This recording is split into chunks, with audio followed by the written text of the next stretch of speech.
Hi, my name is CJ. This is a tutorial of the car wheel points Anim path HDA. The tool is developed to calculate motion paths for wheels on a multi-axle vehicle such as semi-truck. Here I have an example of how the result can look. Be aware that the truck and the floor is for visualization only and it is not provided by the HDA.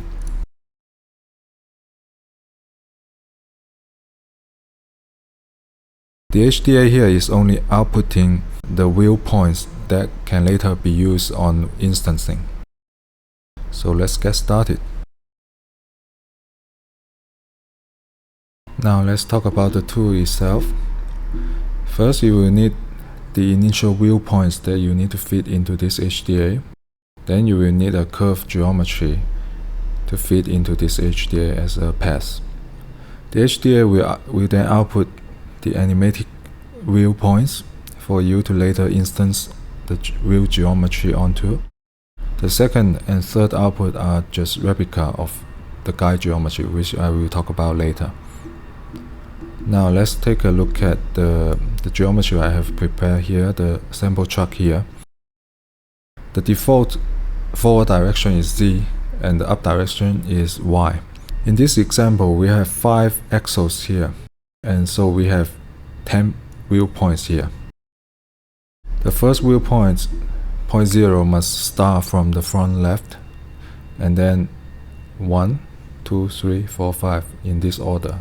Doesn't matter how many axles on your vehicle, you must follow this order to get the correct results outputted by the HDA.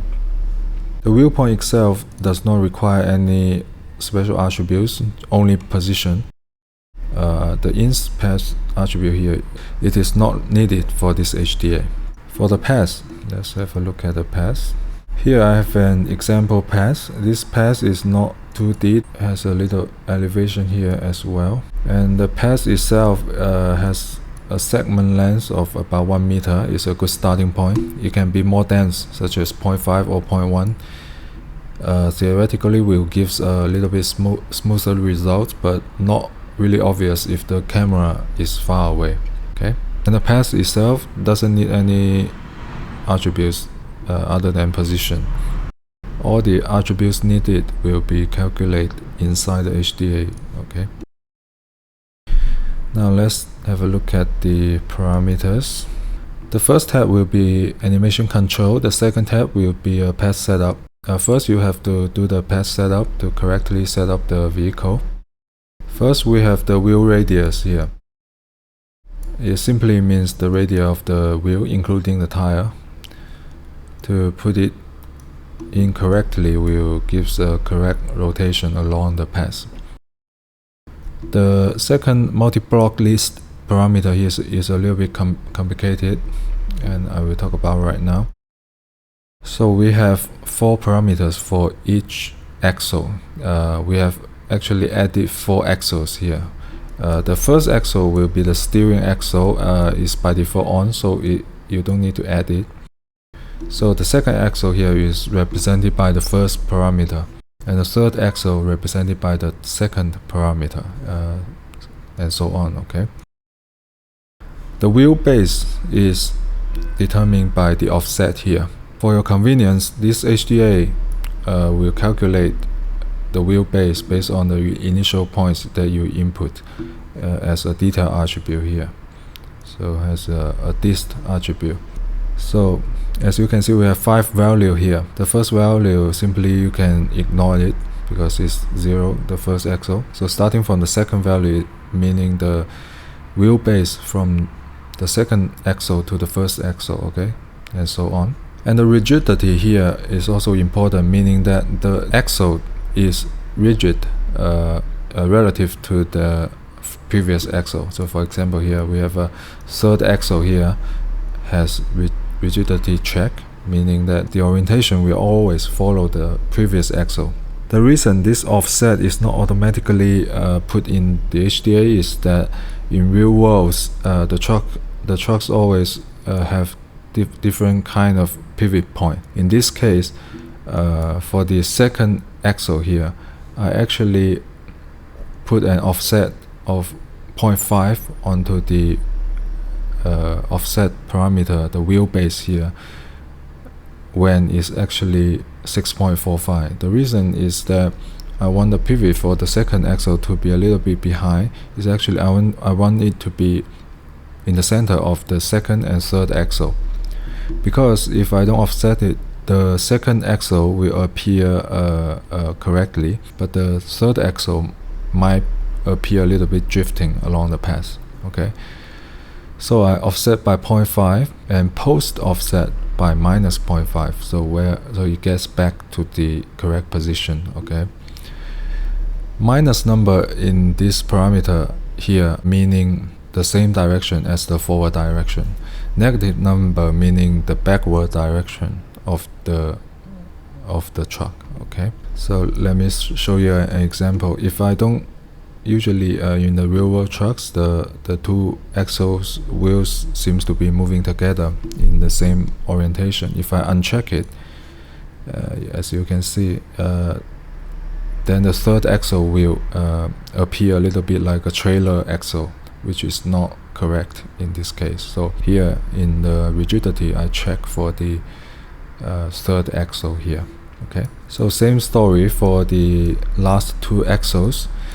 The difference is that for the fourth axle here, the pivot point for the trailer is actually not on the previous axle. It's actually a little bit forward. So that's why I also have a pre-offset here. This will offset the pivot point a little bit forward to be in the correct position. Okay, and the last axle, same as the third axle, is also rigid relative to the previous axle. So in the fourth parameter here, I also check rigidity. Now let's talk a little bit about the visualization. By default is none. You can visualize the paths for each axle. As you can see, it's actually 5 paths here because two of them are really close. So there's 5 paths because we have 5 axles. If we visualize the split path, it will split for each wheel. So there's 10 paths here. You can change the visualization color to whatever you like. Here we have a third visualization called speed, which I will talk about now. Now if we go to animation control, this is very simple. Basically you have a curve and you need to specify a start frame and an end frame. In this case it's 1 to 600, and the animation is all controlled by this RAM here. This RAM is you can consider it x-axis is time and the y-axis is distance. So distance by time. You can control the speed here. So the speed here actually can be visualized by the guide geometry here. If you select speed, as you can see, when the trucks comes to this before the slope, it actually slows down. The color here is normalized. So the green color means the max speed in this path, and the red represents the lowest speed. Okay. So as you change the RAM here, the color will change accordingly. Okay. So if we let the truck run, we will slow down here and then continue. Okay, it's as simple as that. And you can also animate a normal car instead of a truck. You can also animate a car like a 2-axle family car. Okay, for the car, as you can see, axle parameter here is only 1. It just reflects the wheelbase of 2.95 meters. So you can animate normal cars like this as well.